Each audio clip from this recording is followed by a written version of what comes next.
Welcome back to Story Hustler, Murder Mayhem, PTSD. I'm Dylan.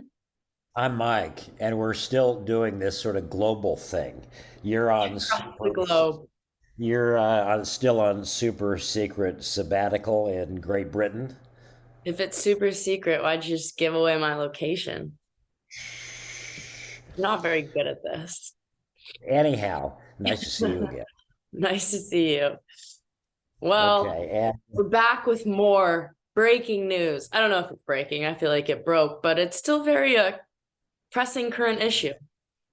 yeah, and it feels like we need to do an episode basically connecting the dots because Yes. the long and twisting saga of the CRIC and the FLDS community continues to twist and turn. Yeah. And a lot of really interesting things have happened, and we've been involved in some of this over the last year. Uh, Yeah. starting just starting with a fella by the name of Samuel Bateman insisting on a meeting with me, The but new prophet. that's the side story. Mhm. And we're going to get back to that. There's some, I think, historical events that have happened that I think we need to capture, and it sort of started with the doc. Yeah. Yeah. Keep Sweet, Pray and Obey. Coming up almost on a year of it being out. What, in May, I think? No, June.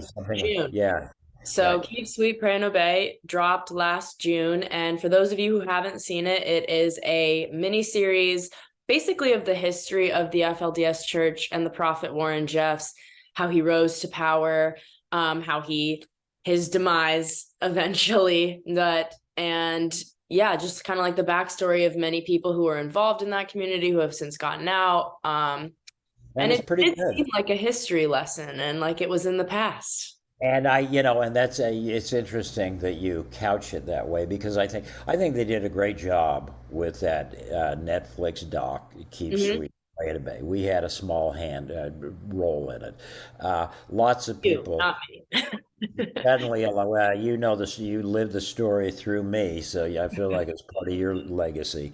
But the bottom line is, a lot of people talking about that suddenly. It became a big talking point for a lot of people, and I think a lot of people looked at it as sort of this historical, and it was sweeping panoramic historical look at what is over the last 40, 30 years. Yeah. But it seemed like sort of a historical statement. This is what happened. It kind of followed like with all of the other true crime episodes that they or miniseries they've been coming out, like the criminal's been caught, the crimes have been committed, we're in Warren's the in past, we're moving prison. on, Yeah. like they're dead at this point, but Well, the weird little irony, I think, now looking back and connecting the dots, yeah. uh, it's ironic that almost simultaneously, when the Netflix doc drops, it just so happens that Warren was down in his prison cell down in Texas, concocting himself another one of his revelations. That's not particularly newsworthy because Warren has been coughing up all kind of his religious Bullshit. mumbo jumbo for since he's been in Texas. But this was very significant. This revelation that was issued, I think it was June 3rd, so just about the time of the documentary. Warren's in his prison. But maybe it was prophetic on the part of Warren. Maybe Yeah, in one of those Jeff rare knew this times. was happening. God came down and told him this documentary was dropping. Right, but we sort of make some fun of it, but the bottom line is very serious. Warren Oh, puts out a revelation from his prison cell, basically announcing to his faithful and to the world that the FLDS are back in the plural celestial marriage game. Hadn't been doing it for about a decade. Warren put a halt to all the official ceremony, but yeah, when he suddenly got thrown away and couldn't have sex anymore, no one else could have sex. But that's sort of unsustainable, and but it's been going on for more than a decade. But you can't really grow a community if you don't let couples get together. So the bottom line is, Warren, under pressure or what, under his own delusions, issues a revelation in the early last summer about the time the documentary is coming up out, saying, "Look at the history." Warren is basically issuing a revelation that says, "You ain't seen nothing yet. This is the next act." Because in that he says they're going to start marrying girls and rounding up girls. And No, he this is, doesn't say that specifically. He says we're going to start celestial marriages. Now, well, to the outside mind or people who are unaware, they're like, oh, marriage is great. You're going to get your, fellow religious people together. But the key detail that we're missing is these marriages are going to happen between young girls, like 10-year-old girls, and like 60-year-old men. and that has, yeah, that certainly has happened. So anyhow, Warren puts out this revelation, also identifies a son named Helaman as clearly being sort of the heir apparent while Warren's down in prison. So Warren and Helaman have this revelation telling all the faithful to gather up the girls and the children, and they're going to start commencing these marriages again. Almost immediately, that was a red flag to me, I think to you. We did a show on this and said this revelation is not a good thing. But as soon as we became aware of that revelation and our concerns were raised, what happens? We get a phone call from up on the creek telling us that there's a couple that suddenly has a teenage daughter that's gone missing, basically ferreted away from them. They're out of the FLDS community by relatives who are still in the FLDS. This young girl is basically pulled back in and disappears. Yeah. If that doesn't, to me, that is cause and effect. You had the revelation, and I think the parents, and we become, friends with Dan and Maxine Jessup. They got their daughter back. We went up and did a story about their daughter being Came out of retirement for it. Came, and we got help from our friends over at AZ Family, did some, I think, very important stories, sounded the alarm about the dangers of this revelation, and then said, immediately on the heels of the revelation, this girl goes up missing, sucked back into the FLDS. Yep. When the revelation comes out, the faithful, I go up to Colorado City and interviewed a few people, and they're kumbayaing. Oh, we're going to bring families back together. So nice to hear from Warren again. Yeah. It doesn't work that way. No. And so the revelation, Doc drops, new revelation. Immediately a girl is missing, and then guess what? Some more cases just like that pop up. Mm-hmm. Our last episode, who did we talked to? Elizabeth Roundy. Her daughter had gone missing and is still missing. It's been months. She went missing early January. So I think early January, sort of spirited. A mother had fought to get out. Yep. And suddenly her teenage daughter, 16-year-old daughter, is sort of absconded. And leave. And it was clearly orchestrated by FLDS handlers and and wherever she's being held now. So another girl sucked back in. There's a mom named Lorene Jessup who has talked about her story on social media, and we wish her well. She has posted that she's out and she has suddenly lost 3 children. To be sucked back in, and all in the context of this revelation. Those cases, in the case of Dan and Maxine, they got their daughter back, and they're working to sort of. Yep. And one of the footnotes to this, I just want to make, the problem is there was this generation of lost boys where they were kicking all the boys out. But since then, it's become now post Lost Boys, it's now become Lost Generation. Because kids have been, for now the last 15 years or so, have been just taken away from their parents kicked out, and then they're indoctrinated for years in the custody of caretakers that their parents are evil. finally the parents get sustained and they pull the kids out, and they've got to overcome all that. So in all of these cases, when these kids disappear, the parents are just dealt such a crappy hand because they have been vilified by the people who have been handling and taking, caring for, if you will, their children. I would argue it's not really care. But so, that's the context. So suddenly, in rapid succession, you and I are talking about on our show the dangers of this revelation. Trafficking ring that has sparked up again. And, that's what it is. Now, it is. But, in some ways we've sort of buried the headline, because I think why we're here now, and I felt motivated, because there's now a new case involving a man, Heber Jeffs. What are these names, first of all? Well, you have Utah family. Those are Utah names. Helaman, Heber, like there are some names when you as soon as you hear it, you sort of that has a Utah link. Peter Jessup, Utah. Yeah. Oh, 100%. We're all linked somehow from the Mormon faith. Well, it's your legacy too, girlfriend. So anyhow, let me. Heber Jeffs. Yeah, we have a very significant case. Phil, I've been talking a lot. You fill in. What do you know about this? Well, basically, Heber Jeffs, related to Warren Jeffs, I believe his nephew. Yeah. Yeah. He has been charged with kidnapping in the recent months. I think December he was arrested. Busted in December. All this unfolding, and he's busted for kidnapping his young niece, a 10-year-old girl. A girl that he did not have, she had been staying with him for some time, but the mother had parental rights. The biological mother. Yeah, so we got this 54-year-old guy named Heber Jeffs, who gets popped in Minot, North Dakota, back in December. And the good thing is it was the feds, apparently, Homeland Security and the FBI, that tracked him down. And what happened? Feds are on their asses. Yeah, well, you know what, and this is a point, and I've alluded to this. You've heard me be very critical of law enforcement. Yeah. Vis-a-vis this story over the many years, because they didn't do a good job. They covered, in many ways, they ran interference for these guys. There seems to have been a sea change, and my salute to law enforcement, because our friend Sam Bateman, who we'll get back to, the feds were on him before he started doing stupid things on the road and got pulled over. They apparently were all over him way before that. Yeah. And so in this most recent case, you have this man, Heber Jeffs, and he basically, in the context of the revelation, he is aware, because he's Warren's nephew, that they want all the young marryable girls to be squirreled away so that Helaman can start parceling them out to himself and others.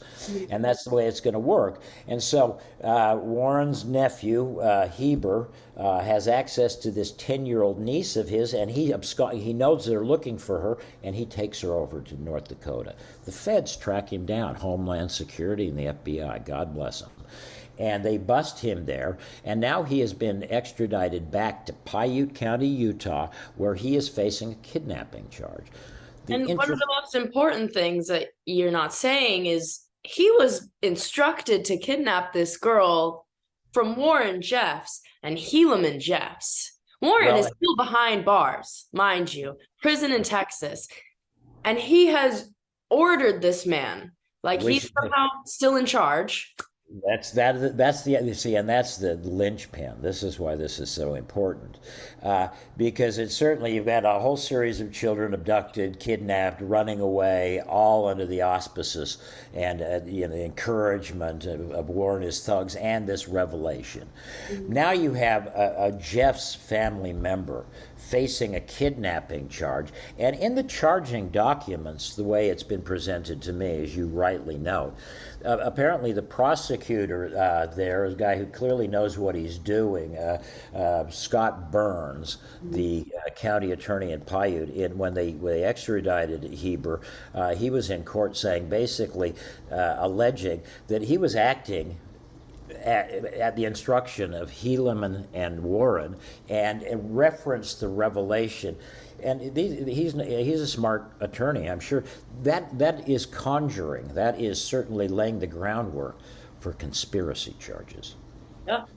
Suddenly, this is not just Heber Jeffs facing a kidnapping charge. This, the way they're charging his case, they're basically saying that Helaman and Warren were part of a conspiracy that you and I were calling out. This is a grand conspiracy to commit trafficking, and I think connecting the dots, the revelation, the doc, the revelation, Dan and Maxine's daughter, Elizabeth Roundy's daughter, Lorene Jessup's children, my friend Dwayne Barlow's daughter, Tammy, the 10-year-old kidnapped allegedly by Heber Jeffs.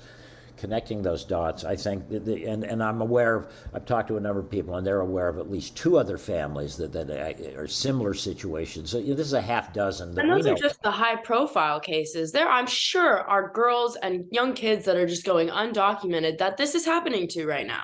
And family members who have gotten out and lost and having had a child sucked back, but they're still afraid to raise a stink because Yeah. they're trying to walk that delicate balance of being cut off completely by Yeah. the FLDS and their children. So the toxic environment and the way they can manipulate people is well established. But I think that the public, for our point of view, to the extent our viewers. There's going to be a very interesting trial of this guy named Sam Bateman, and we've talked about that. He was scheduled to go on trial here in Phoenix, start last week. They postponed it for a year, and I've spoke to his defense attorney, a man I know, Mark Victor here, and he says they're expecting a lot more charges to be filed against Sam, so they don't even know how to start defending him yet. I believe he will remain locked up. He's the guy that paraded his ladies down to serenade me here at the park and then got busted. And there's been a lot of reporting on Sam. It's a big trial. We're going Wanted to meet the Queen of England too. Well, that's why I dropped the UK thing, because I was thinking there is some symmetry to this. When Sam called and said it told me that God had told him that he had to meet Mike Watkins and the Queen of England. I think there's sort of a British link to this whole thing, so it's good you're there. And then I moved to England. Wow. It's just full circle, this whole thing. This whole thing's just weird, There's interesting. no there's no coincidences. So, but we digress. I just so Sam, for those who are following the Sam Bateman matter, it's the trial doesn't start till apparently next year. We'll continue to follow, but he's behind bars. The adult women, I think, who helped him kidnap those girls. In that case, I think they're still behind bars, but we'll continue to monitor. One thing that's just a side note, I just find it so interesting that women are often the victims in these extremist religious groups. Always the victims. But so many times, they're also the harshest. Like the ones who are not, I mean, they're just like the power, like they are the backbone, the law and order, like they are doing the dirty work to harm other women, yet they are all the victims of all these preaching. I find that mind-blowing. Yeah, and it's hard. I think there's a lot of damage that is done to people's, and I got sometimes I'm angry at those, seems the women are the biggest offenders, but they've all had a hard road. Yeah, you're angry at them, but you're like, you are also brainwashed. Like you can't be angry at them. They're also victims, but they're like perpetuating this victimhood. Yeah, and you point up, and there's no doubt there is that dynamic. But back to Sam Bateman. Sorry for the side note. no, dude, I appreciate it. But the bottom line is, Sammy is sort of on hold. It's going to be a really interesting trial. He's got a very competent attorney in Mark Victor, so it should be an How do you interesting. defend someone like that? Oh, hey, I know that's your job. Everybody is assumed not guilty until proven otherwise, and deserves a good representation. And Victor, he's got a good attorney, Sam's, so that will be interesting. But that's not, that's he's an outlier. That's a side. It's a sideshow. It is really, and he's a flamboyant guy, and I'm sure it'll be entertaining and theatrical and still and tragic because there are victims. And with a guy like him, you sort of start looking at the personality. You forget, they're little kids that this guy has abused. Yeah, he did awful things. Allegedly. All right, but Sammy is one category. I would argue to the public, to reporters, the much more potentially significant case is that coming up of Heber Jeffs, Mhm. going to be tried in Piute County. Prosecutor Scott Burns. I'm hoping you're back stateside. We can go up and look at some of this trial. But here is a case that basically I think, connects the dots Yeah. of Revelation, the multiple children that have been trafficked, absconded with, and now you have an actual kidnapping charge of a Jeff's family member, and Warren and Helaman and the Revelation are all implicated in the charging documents. Yeah. Boom. Yeah. Very So clear.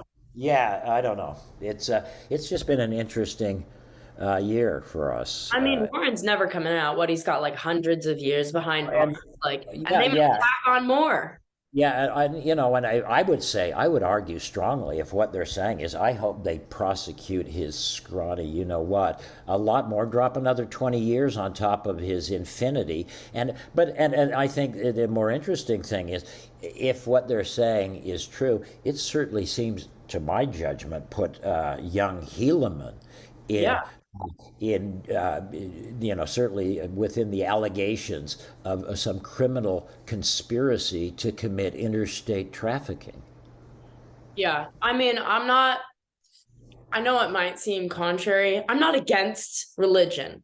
If you have faith in You something. grew up with me. You got plenty of baggage.